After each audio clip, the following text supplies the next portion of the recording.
साथियों नमस्कार। आप सभी का बहुत बहुत स्वागत है।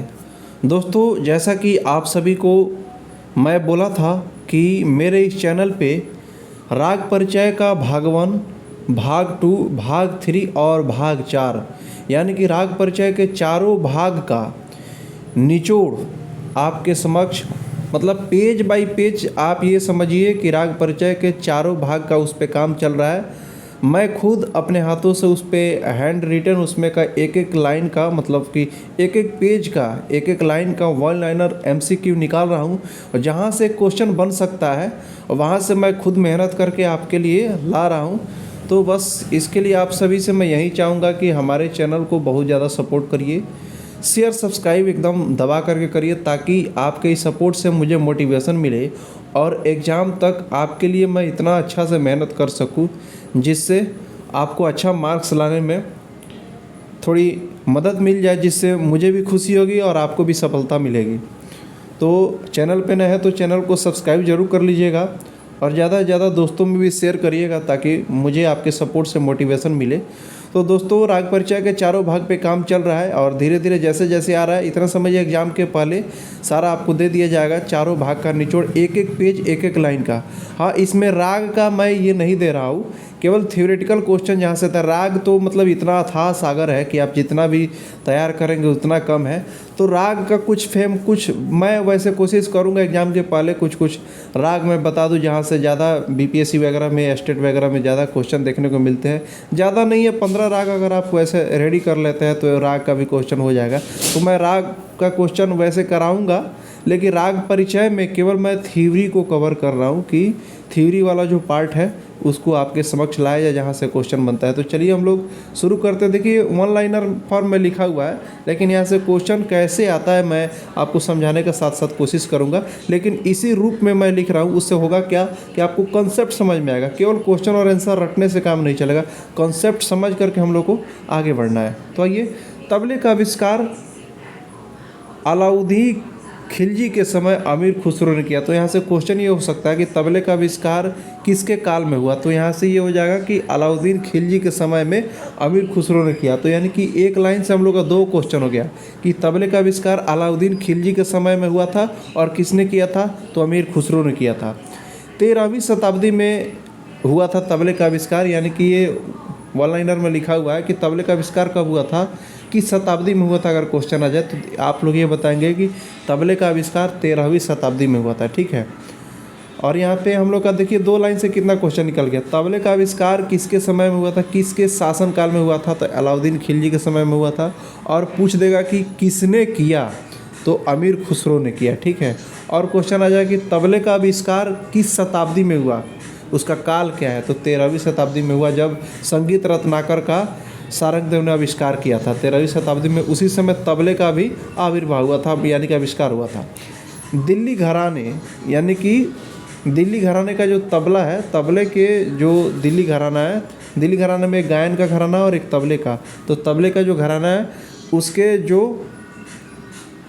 नींव डाले हैं वो सिद्धार खां डाले हैं। तो दिल्ली घराने के सिद्धार खां एक तबलिया है जो कि दिल्ली के तबले घराने की नींव डाले। देखिए, ये थोड़ा सा इधर उधर लिखा होगा, उस पर आप लोग ध्यान ना देंगे, बस बात को समझने का और कॉन्सेप्ट समझने का काम करना है हम लोग को, और बस आगे बढ़ते जाना है। क्वेश्चन को एग्जाम में हम लोग कैसे स्कोर कर सके इस पर ध्यान देना है, ठीक है।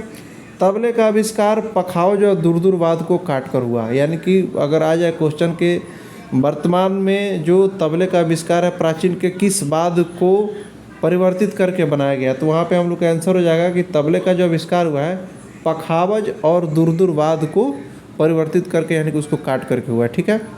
तबले के मुख्य 3 घराने हैं, पूछ देगा, क्वेश्चन आ जाएगा कि तबले के मुख्य घराने कितने हैं, तो तबले के 3 घराने हैं, पश्चिमी, पूर्वी और पंजाबी, ठीक है। इसी के अंदर बाकी सारा आता है, जो दिल्ली, अजराड़ा, लखनऊ, बनारस, ये सब जो आता है, मैं इसमें खुद नोट करने का भी प्रयास किया हूँ।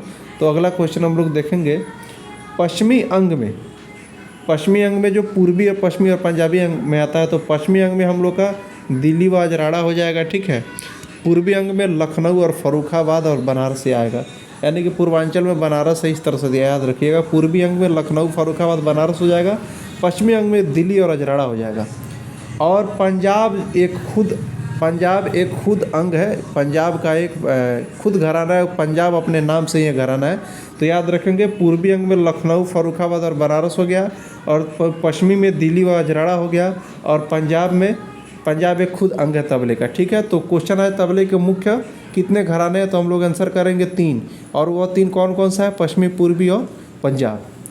ताल के निश्चित बोल को ठेका कहते हैं। क्वेश्चन आ सकता है हम लोग का कि ताल के निश्चित बोल को निम्न में से क्या कहते हैं, तो उसमें से हम लोग ठेका पे टिक कर देंगे। तो वहीं यहाँ पे दिया हुआ है ताल के निश्चित बोल को ठेका कहते हैं। दोस्तों इसको आप लोग कॉपी में भी नोट कर सकते हैं चाहे तो, या वीडियो को बार बार भी देखेंगे तो याद हो जाएगा।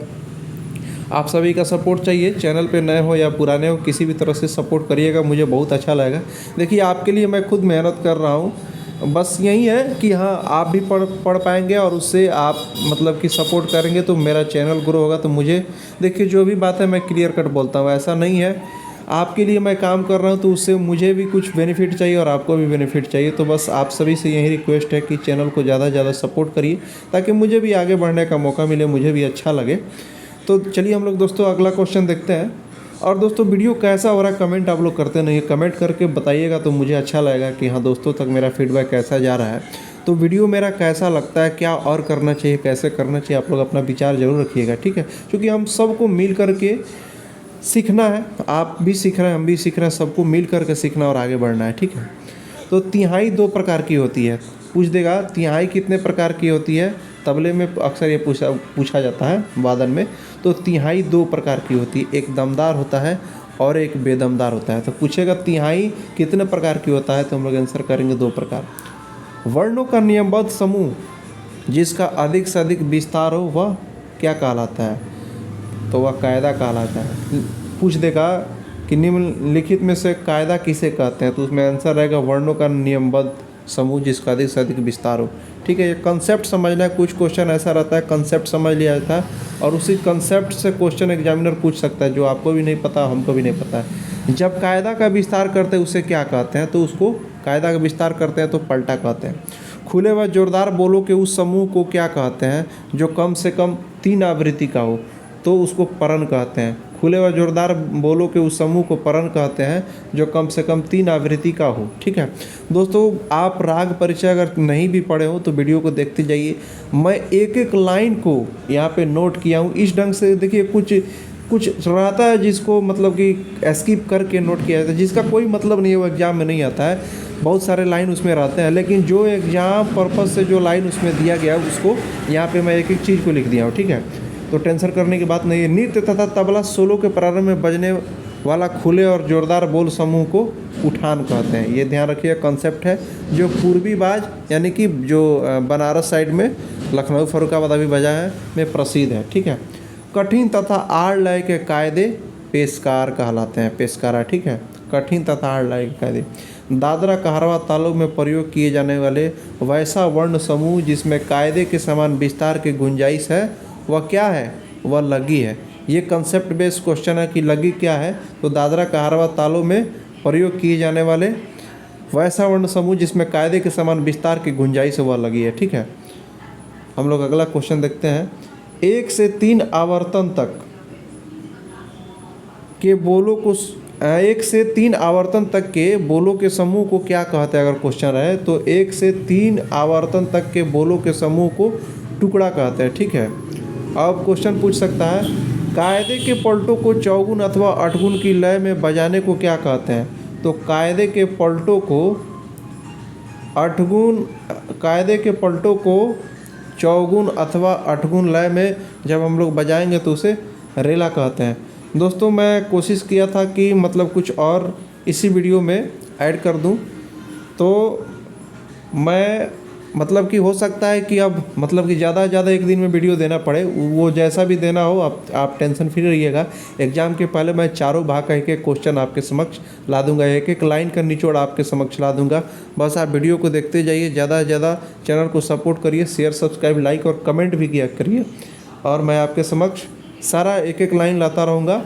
दोस्तों इस एक पेज को मैं आपके समक्ष अभी समझाया हूँ, बस कंसेप्ट इसको समझते जाइएगा।